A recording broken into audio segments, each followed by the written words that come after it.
Hello दोस्तों, मैं Ali Khan film actor Mumbai से। इस वक्त मैं मालेगांव में हूँ।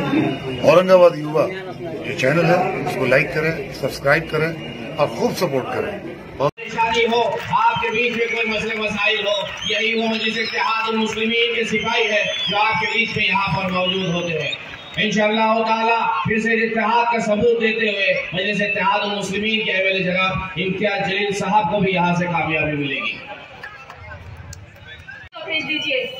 जहाँ जहाँ मजलिस इत्तेहादुल मुस्लिमीन के उम्मीदवार खड़े हैं, अगर वो कामयाब हो जाए तो महाराष्ट्र में दलित, मुसलमान, आदिवासी, गरीब और मराठाओं की नुमाइंदगी में बाकी से होगी।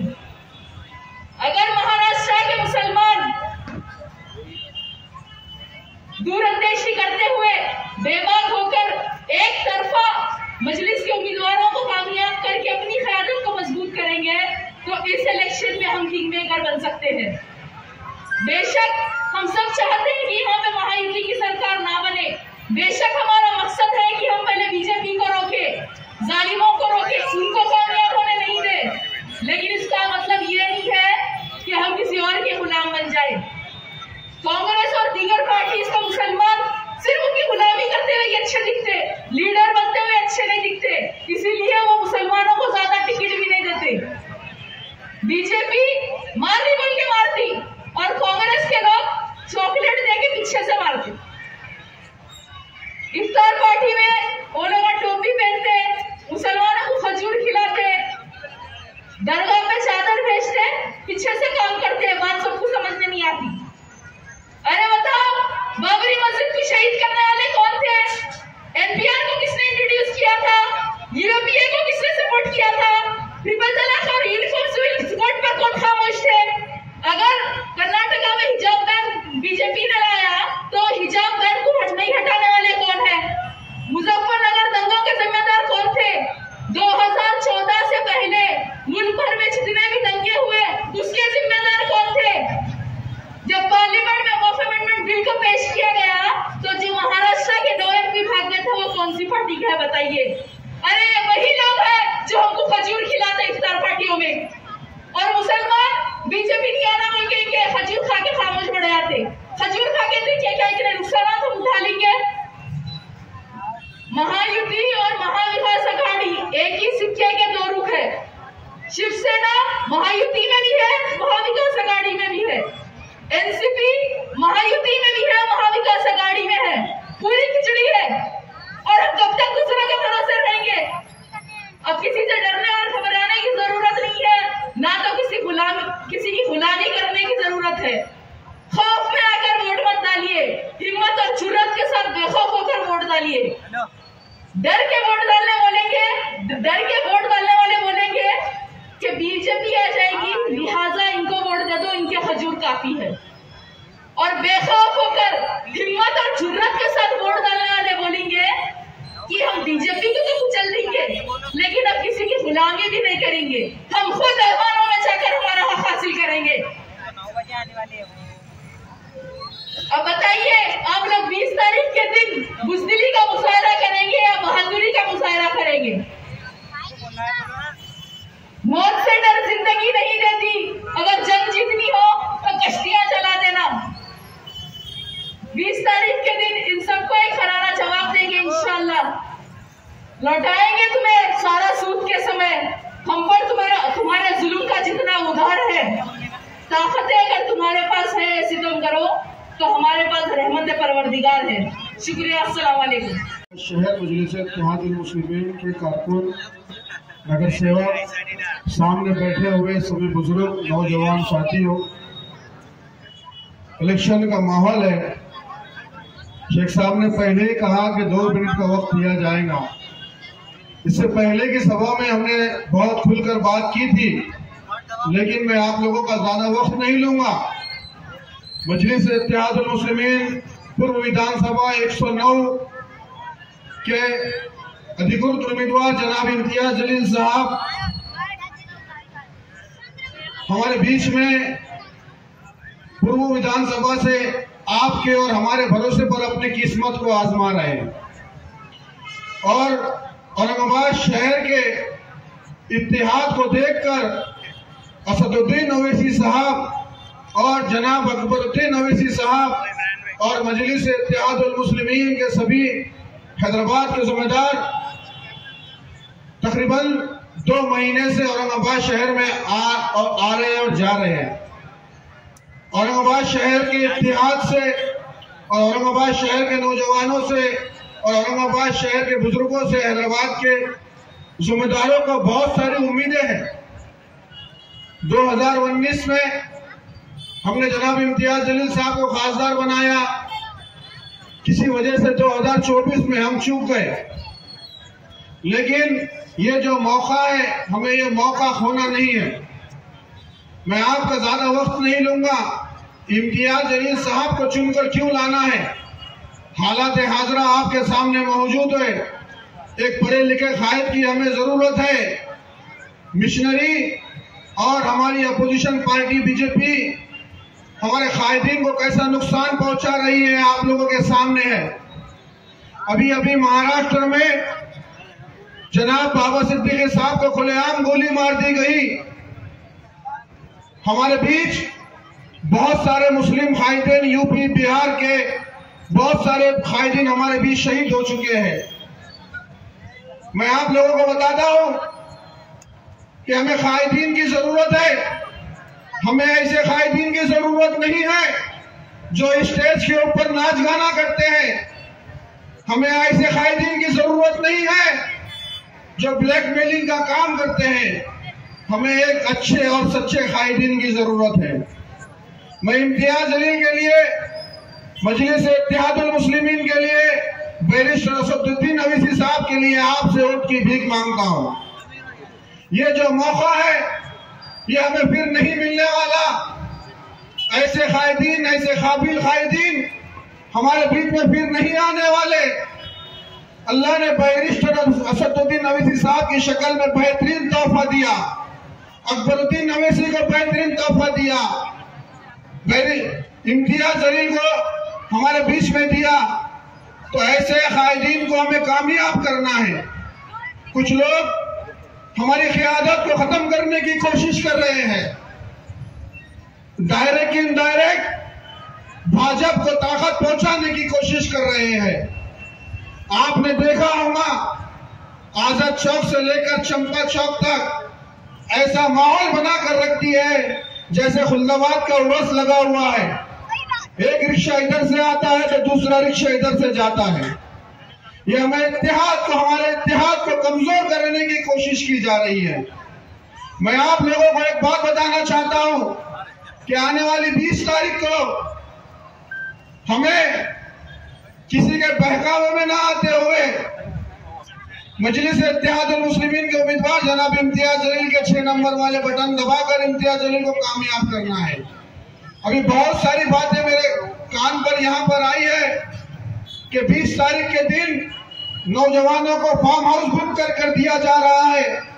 किसी को अजमेर शरीफ जाने की टिकटें दी जा रही है, किसी को गोवा जाने की टिकट दी जा रही है। तो आपको समझना होगा कि इन सब लोगों के बहकावे में ना आते हुए एक दिन इत्तेहाद के लिए, एक दिन जमात के लिए, एक दिन हमारे सदर के लिए और एक दिन हमारे उम्मीदवार के लिए आपको देना होगा। और मैं इस मन से आपसे वादा करता हूं कि जो लोग आपको बाहर भेजने की, फार्म हाउस बुक करने की लालच दे रहे हैं, तो इंशाअल्लाह 23 तारीख को जब हम कामयाब होंगे, मैं यहाँ पर तुम्हारा भाई तुम्हारे लिए 24 घंटे खड़ा हूँ। आपको कहाँ जाना है, किधर घूमने जाना है, इंशाल्लाह मैं गवाही देता हूँ, मैं आपको लेकर जाऊंगा। लेकिन 20 तारीख के दिन आप गफलत में मत रहो। सुबह 8 बजे से लेकर शाम में 6 बजे तक हमें बूथों पे रहना है। हमारी माँ बहनों को घर से निकालना है, पूरी वोटिंग करवाना है और हमारे इत्तेहाद का मुजाहरा करना है। और जनाब इम्तियाज जलील को हमें विधान भवन भेजना है। भेजेंगे सब इंशाअल्लाह। बोले एक बार, तेरा मेरा रिश्ता क्या, जो गौराम मचा दो। शहनशीन पर तशरीफ फरमा जनाब अय्यूब जागीरदार साहब, जनाब हाजी इसाक खान साहब, जनाब शेरू खान साहब, इस्माइल शाह साहब, जनाब सलीम बेग साहब और जनाब शेख मुश्ताक साहब। हजरत, ये 5-6 नाम मैं इसलिए लिया, अक्सर लोग मीडिया वाले जब मैं यहाँ पर आता हूँ तो मुझसे पूछते हैं कि क्या आखिर क्या नुस्खा है आपके पास कि मजलिस इत्तेहादुल मुस्लिमीन के प्लेटफॉर्म पर सारी बिरादरियां एक साथ दिखाई देती है।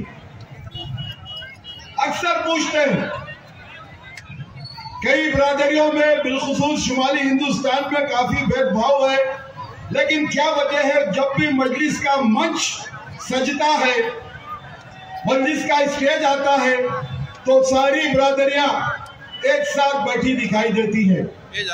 उनसे कहता हूं कि हमारे बुजुर्गों ने हमें एक नुस्खा, एक वजीफा दिया है, वो वजीफे के जरिए हम सारे बिरादरियों को एक जगह बुलाते हैं। कौन सा वजीफा है पूछते हैं, कहता हूं हमारा एक रिश्ता है। बोले कौन सा रिश्ता है? आप मुझे बताइए कि आपका और मेरा रिश्ता क्या है। आवाज सुनना चाहूंगा, तेरा मेरा रिश्ता क्या? तेरा मेरा रिश्ता क्या? आवाज नहीं आ रही है। तेरा मेरा रिश्ता क्या? वो जब अल्लाह रब्बुल इज्जत की बड़ाई का ऐलान करके जब लोग इत्तेहाद में शामिल होते हैं तो उस इत्तेहाद के जरिए जो ताकत बनती है वो ताकत इस तरह से बनती रही जैसे अकायद कौम को देती, वो खायद अकबर उद्दीन अवैसी जैसा शेर कौम को देती है। और वही इत्तेहाद की ताकत आपके अपने शहीदे इम्तियाज जलील साहब को औरंगाबाद से सारे हिंदुस्तान में बुलंदियों की तरक्की की ऊंचाई पर पहुंचा देती है। मेरे भाई, 10 साल कबल जब मजलिस इत्तेहादुल मुस्लिमीन ने औरंगाबाद में आपको इत्तेहाद की दावत दी, आपका इत्तेहाद ही था, आपकी चाहत ही थी, आपकी मोहब्बत ही थी कि 15 साल से फिरौन की तरह मुसल्लत दरगाह गिरा दरगाह। राजेंद्र दरगाह को किसने गिराया? किसने?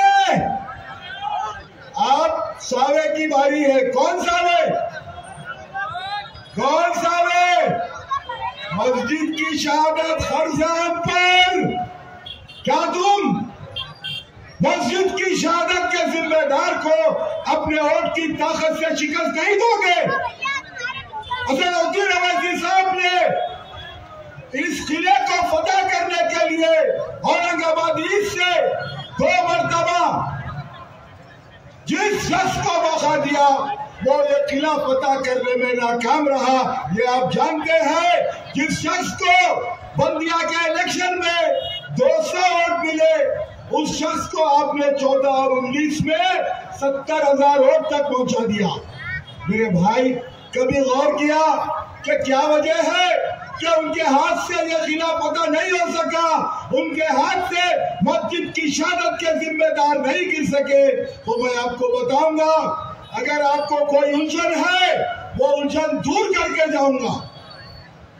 19 याद कीजिए, लोकसभा इलेक्शन याद कीजिए, इम्तियाज जलील साहब को किसी कैलकुलेशन ने जीत नहीं दिलाई।